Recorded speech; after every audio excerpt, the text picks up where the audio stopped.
Hey everyone, gather around because I've got a story from my first real job that I just have to share.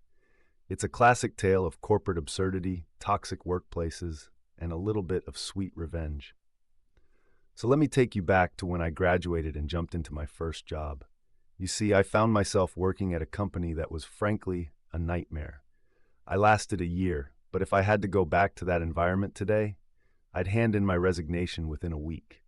You know the type, no official dress code, but everyone felt the need to wear suit and ties. I mean, who wants to show up in jeans and sneakers when everyone else is looking like they just stepped out of a boardroom meeting?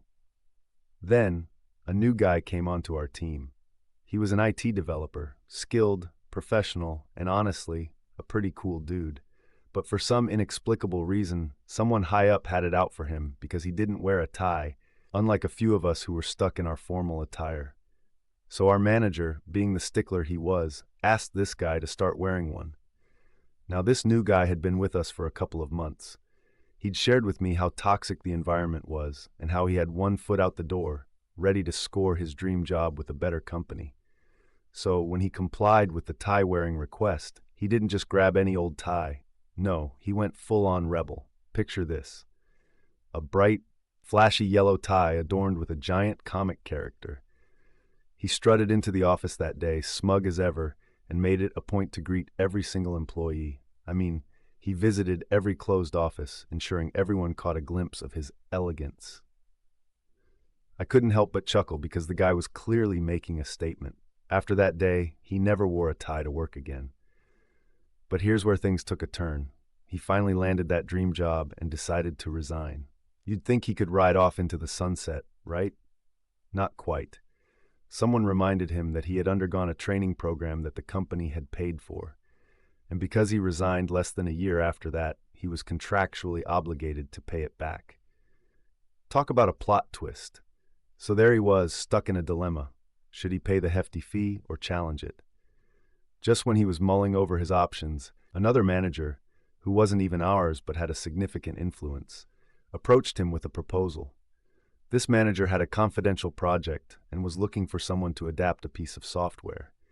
They were desperate to keep it under wraps, fearing that if the unions caught wind, they'd face serious backlash. If our guy agreed to work on this project without telling anyone, especially our direct manager, they would waive that expensive training fee. Now, here's where it gets juicy. The manager estimated that it would take about 4 or 5 days for him to rewrite the code, which was roughly equal to the cost of that training. So, there he was, telling me this whole story during his last few days at the company, and I started to think, hey, wait a minute.